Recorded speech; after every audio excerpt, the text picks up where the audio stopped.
wabarakatuh.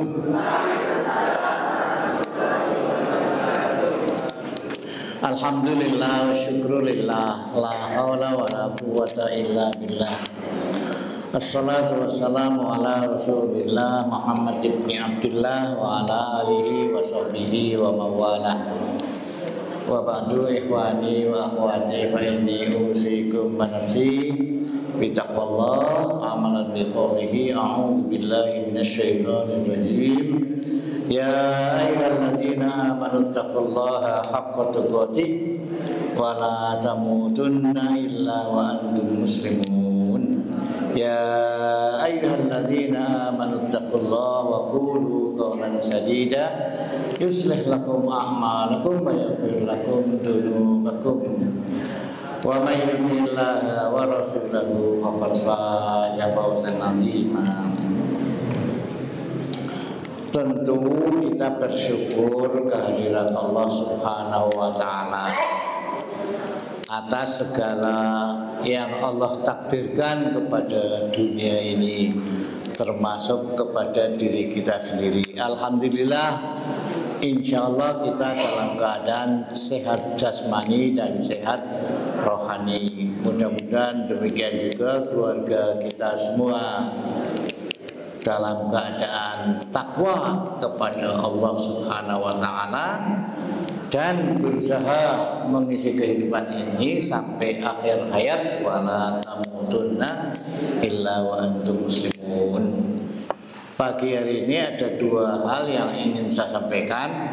Yang pertama, pandangan hidup yang islami itu seperti apa, khususnya bagi kita warga pengajian ini.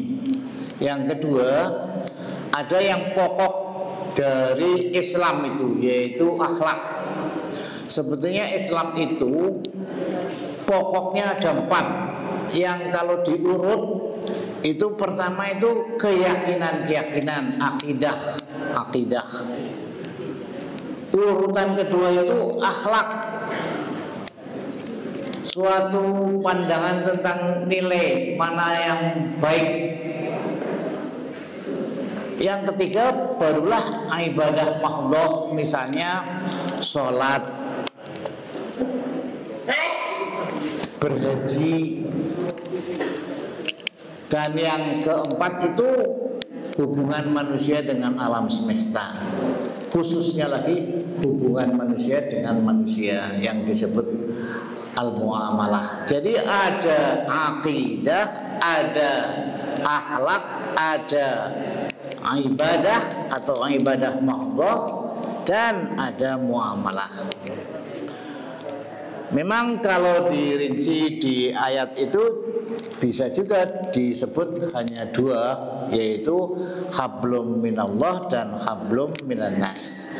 Akidah itu hablum minallah, akhlak itu hablum minallah dan hablum minannas. Ibadah mahdhah itu hablum minallah. Muamalah itu ya hablum minallah dan hablum minannas. Duribat alaihimudillah aina masukifu illa bihablim minallahi wa hablim minannas. Akan saya mulai dari yang pertama, yaitu pandangan hidup Islami.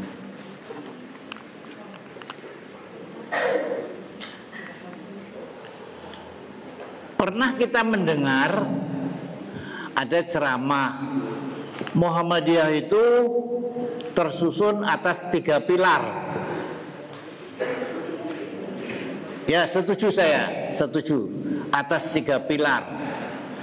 Tapi yang saya tidak setuju itu ada yang mengatakan pilarnya 3 itu, yang pertama jamaah, yang kedua jamaiyah, yang ketiga jariyah.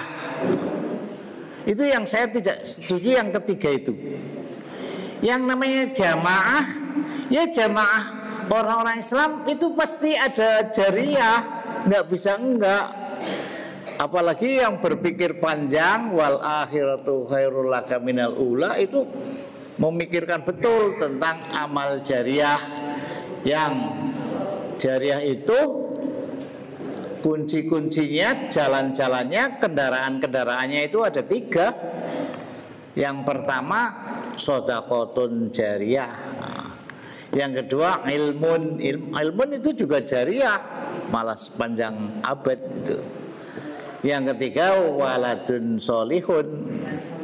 Hadisnya kan idza matabnu adam in qata'a amaluhu illa min salasin shadaqatin jariyatin aw ilmin yuntafa'u bihi aw waladin solihin yad'u lahu.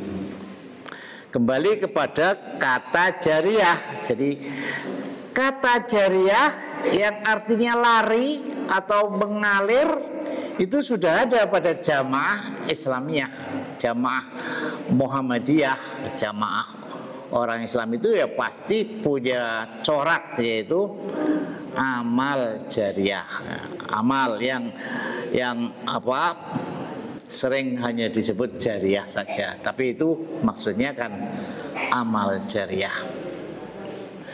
Saya menemukan dalam literatur Muhammadiyah resmi itu pilar Muhammadiyah itu 3 memang, tapi jamaah Islam maksudnya masyarakat Islam itu ya.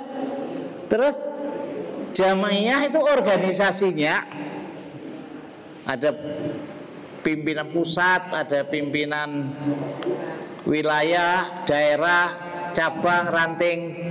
Tapi susunannya itu tidak begitu. Susunannya itu ranting, baru cabang, baru wilayah, baru PP. Ranting, cabang, daerah, wilayah, baru PP. Bukan PP, wilayah, daerah, bukan begitu, tapi dari ranting. Itu yang namanya jamaiyah yang diatur di dalam anggaran dasar dan anggaran rumah tangga. Dan yang ketiga itu imamah, pemimpin, kepemimpinan, leadership. Jadi pimpinan itulah yang akan membangun jamaiyah, melindungi, mengarahkan, membimbing jamaah. Ya, seperti itu pilarnya organisasi Muhammadiyah. Tapi saya nggak menyalahkan kalau ada yang mengatakan dengan pendapat lainnya. Orang berpendapat kan bagus-bagus saja, tapi argumennya, filosofi pendapatnya itu harus matang.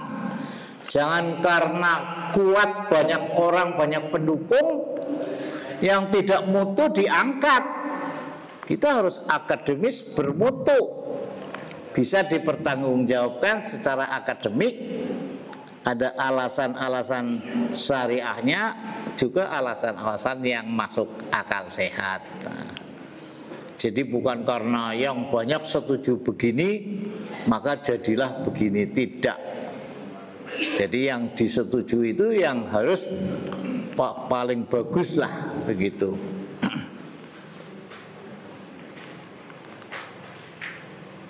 Nah, di dalam surah Ali Imran ayat 110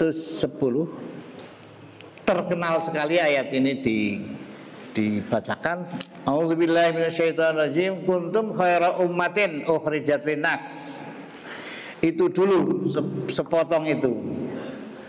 Kamu sebagus-bagus umat tampil di hadapan manusia. Sebagus-bagus itu kan harus diartikan bagus apanya. Ya harus bagus akidahnya lah, harus bagus akhlaknya lah, harus bagus ibadahnya, dan harus bagus muamalahnya. Kalau akhlaknya mungkin sudah bagus lah, walaupun ada beberapa yang harus diperbaiki. Kalau muamalahnya saya kira belum bagus. Kita ini dalam puncak muamalah antar muslim yang paling buruk. Kita ini innamal mu'minuna ikhwatun. Orang mukmin itu saudara. La yu'minu ahadukum hatta yuhibba li akhihi ma yuhibbu li nafsihi. Tidak disebut beriman sebelum menyayangi saudaranya sebagaimana menyayangi dirinya sendiri. Wal mu'minun wal mu'minat ba'duhum awliya'u ba'din. Orang mukmin laki-laki, orang mukmin perempuan, sebagian itu penolong bagi sebagian yang lain. Tapi Uighur nggak selesai dibahas, Rohingya nggak selesai dibahas. Sekarang Palestina mengerikan sekali. Rumah sakit dibom, sekolah dibom, perumahan dibom, pengungsi diarahkan untuk dibom. Genosida sudah disuarakan oleh Netanyahu sedemikian keras. Bahkan ada pendapat di kalangan mereka, siapapun dari kelompok Palestina yang lahir adalah teroris. Tapi Jokowi, Prabowo hanya bicara dan mengirim makanan. Orang Palestina itu butuh makanan, ya. Tapi yang paling dibutuhkan sekarang itu bom, tentara, bom. Yang dibutuhkan itu menghancurkan perlengkapan perang Israel, yang menghancurkan para pimpinan Israel, menangkap dan memenjarakan serta menghukum Netanyahu. Itu yang dibutuhkan. Walaupun pangan itu ya dibutuhkan. Bagaimana dengan ayat wal mu'minun wal mu'minat ba'duhum awliya'u ba'din? Orang mukmin lelaki, orang mukmin perempuan, sebagian itu penolong bagi sebagian lain. Masyarakat kita Palestina butuh pertolongan. Yang paling dibutuhkan sekarang adalah tentara dan perlengkapan perang serta menghancurkan Zionis Israel. Itu yang paling dibutuhkan. Dan menurut siasah Islamiyah, yang namanya perang itu tidak bisa dilakukan oleh komando dari rakyat. Perang itu harus dikomandokan oleh pemimpin, oleh khalifah, oleh raja, oleh perdana menteri. Menurut kekuasaannya itu, bukan rakyat terus angkat senjata perang, mari berangkat, bukan. Yang paling bertanggung jawab adalah kepala negara. Dalam hal seperti ini, maka negara-negara yang disebut mayoritas Islam yaitu Indonesia telah mengkhianati ayat Al-Quran itu. Wal mu'minun wal mu'minat ba'duhum awliya'u ba'din. Alasannya apa? Diduga alasannya takut. Maka di mana letak keimanan? Di mana letak kata la haula wala quwata illa billah? Alasannya takut. Takut dicela PBB, takut Amerika, takut ini dan takut itu. Di saat takut kepada makhluk, seseorang tidak lagi takut kepada Khalik. Di saat manusia takut kepada makhluk, maka di saat itu dia lupa kepada Khalik. Bahwa Khalik Allah itu adalah yang paling berkuasa. Tidak ada daya dan upaya kecuali dari Allah itu. Jadi yang penting itu, Pak Prabowo itu bilang, kami akan tembak kamu, kami akan kirim bom untuk kamu, wahai Netanyahu dan kawan-kawannya. Kompak itu Indonesia, Malaysia, Pakistan, Brunei, Turki, Iran, mana lagi? Saudi Arabia dihitung enggak tuh? Ragu saya untuk menghitung Saudi Arabia. Ya. Kalau Indonesia masih wa amruhum syura bainahum. Kalau Saudi raja beranak raja. Tidak lagi wa amruhum syura bainahum. Dan itu belum pernah dicontohkan pada zaman Nabi dan zaman Khulafaur Rasyidin. Itu kan zamannya Raja Muawiyah, Bani Abbasiyah, Mataram. Jogja itu namanya Mataram. Mataram ya namanya ya. Kerajaan Islam Mataram. Anak menjadi raja jika ayahnya meninggal atau lengser. Anak yang jadi raja, anak yang barep. Anak yang jadi raja lanang dan yang barep. Apa ada itu dasarnya? Di dalam Quran maupun As-Sunnah tidak ada ya. Jadi khaira ummatin itu dalam berbagai aspek. Kalau dalam pemahaman kita tuh di 4 aspek itu: akidah, akhlak, ibadah, muamalah. Sayangnya kita dalam kemerosotan yang parah di bidang muamalah.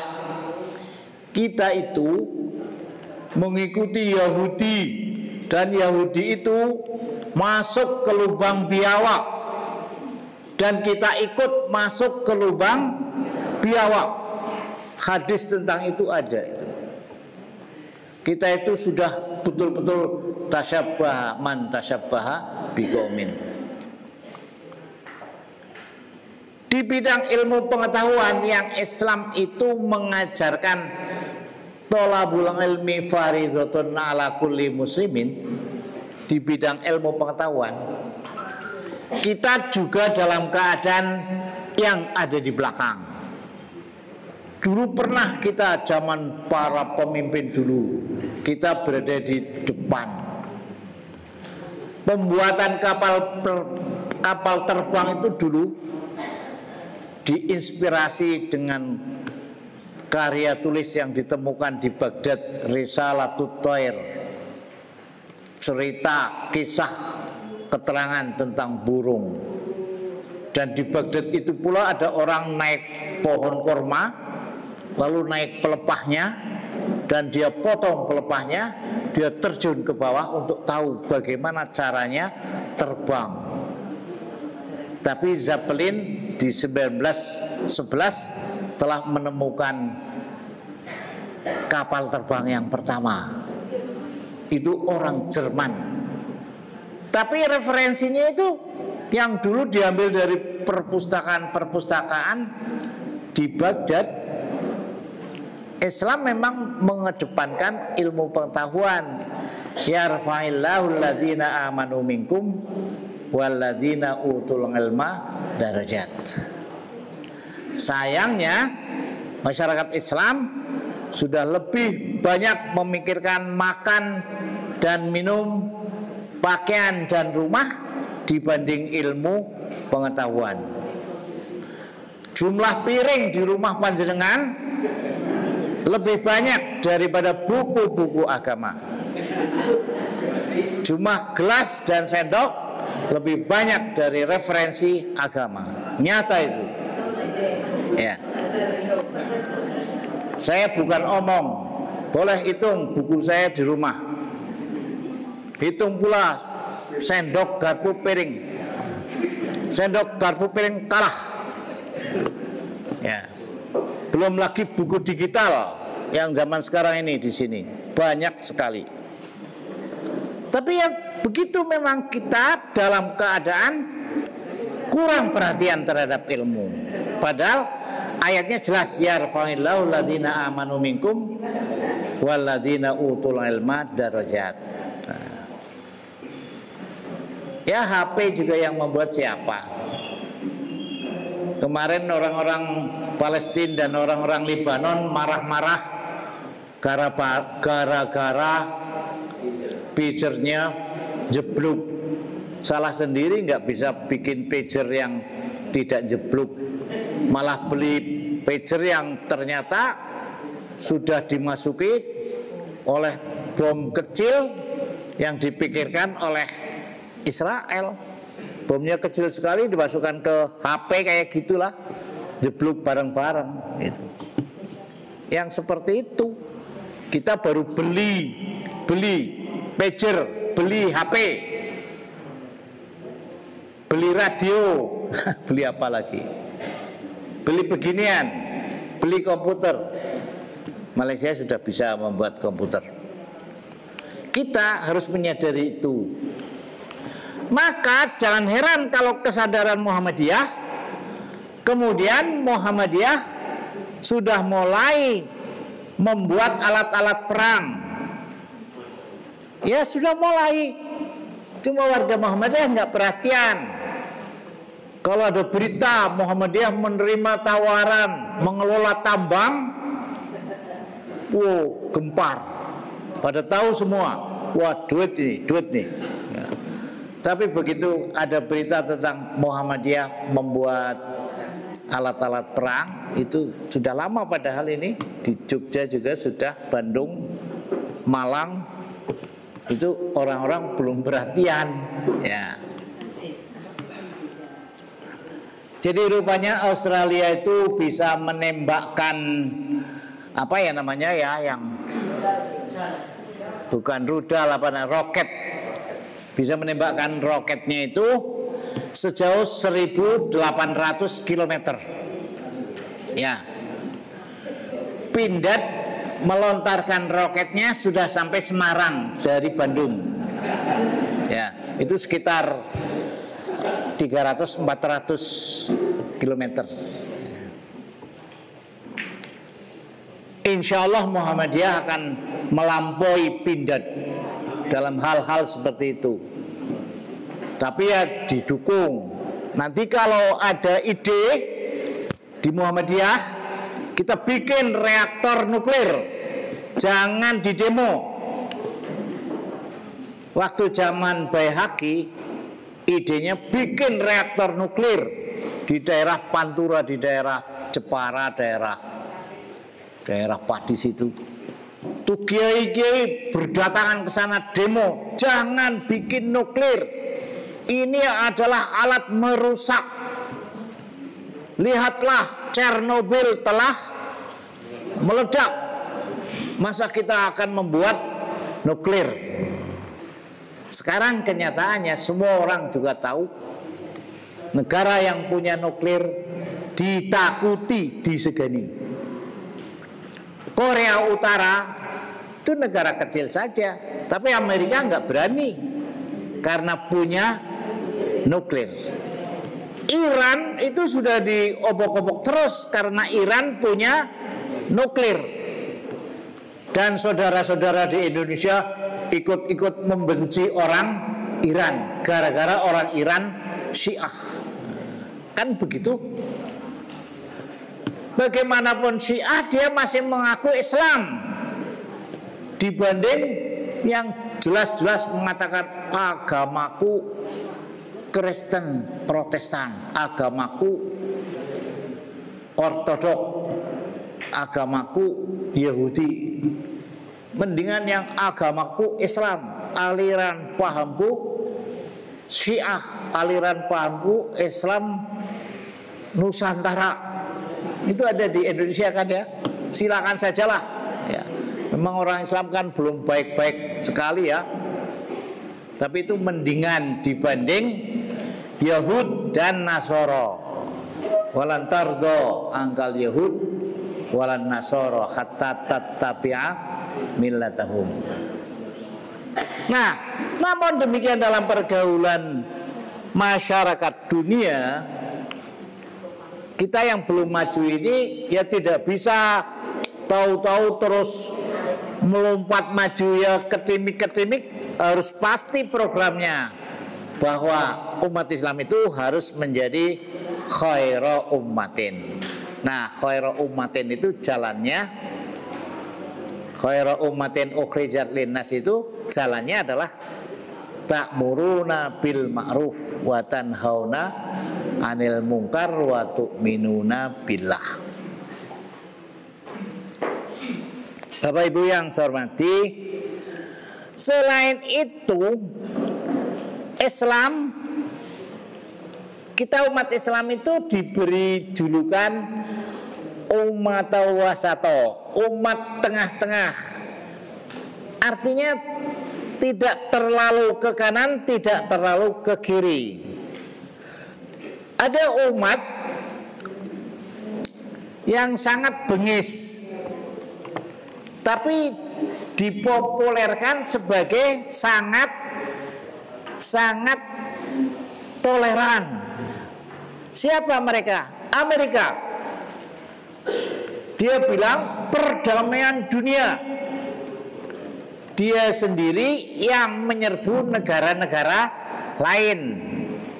Kasus Baghdad waktu menangkap Saddam Hussein. Kasus memasuki Pakistan. Berbagai kasus dia bilang negara itu tidak boleh mengintervensi negara lain, tapi dia sendiri yang mengintervensi. Ketika dunia mengusulkan berhenti perang, PBB memutuskan berhenti perang, Amerika voting, Amerika yang menolak. Yaitu. Tapi dikatakan Amerika adalah negara dan bangsa yang paling hebat, paling toleran, paling menjaga perdamaian dunia. Sehingga orang Muhammadiyah pun punya mobil dipasangi bendera Amerika. Saking senangnya dengan kata Amerika. Dan ketika anaknya sekolah di Amerika, dia cerita kepada tetangganya, Mbak Yu, anakku sekarang sedang di Kanada, lagi mempelajari Islam di Islamic Studies. Jadi bukan belajar Islam di Yogyakarta, di Malang, di Surabaya, tapi di Amerika, di Cambridge, di Inggris. Bangganya bukan main. Dan ketika pulang langsung ditawari pekerjaan. Tapi para LC yang lulus di Madinah, lulus di Mesir, nggak segera ditawari pekerjaan yang mendatangkan uang. Paling ditawari mengisi pengajian, ditawari berdoa oleh negara dan bangsa, oleh negara dan bangsa. Itu artinya kita belum paham bagaimana cara supaya umat Islam itu menjadi khairu ummatin ukhrijat linnas.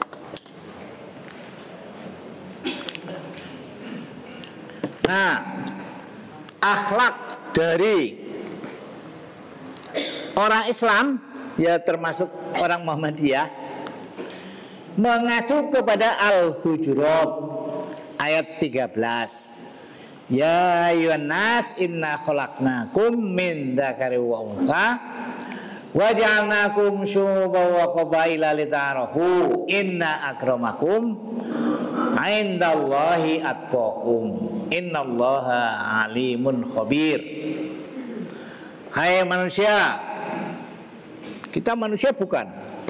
Manusia ya, berarti dipanggil oleh Allah. Hai manusia, sesungguhnya kami Allah menciptakan kamu manusia dari seorang laki-laki dan seorang perempuan. Cermati itu kata laki-laki dan perempuan, zakarun dan unsa, bukan khunsa. Sekarang ini kan banyak itu, orang laki-laki ya bukan, perempuan ya bukan. Mereka punya organisasi. Pak Basir tahu kemarin katanya berapa anggotanya di Banjar? 800 anggotanya di Banjar. Ya. Perempuan-perempuan lebih senang ngesun perempuan lain daripada ngesun laki-laki. Laki-laki ngesun laki-laki. Tidak suka kepada perempuan. Sudah banyak 800 katanya di Banjar. Jadi kalau Banjar tambah Purbalingga tambah Purwokerto tambah Cilacap berarti 4 kali 800. Banyak itu. Orang segini saja nggak sampai 800. Banyak banget itu orang yang sakit seperti itu. Padahal semuanya harusnya dikembalikan kepada jenisnya.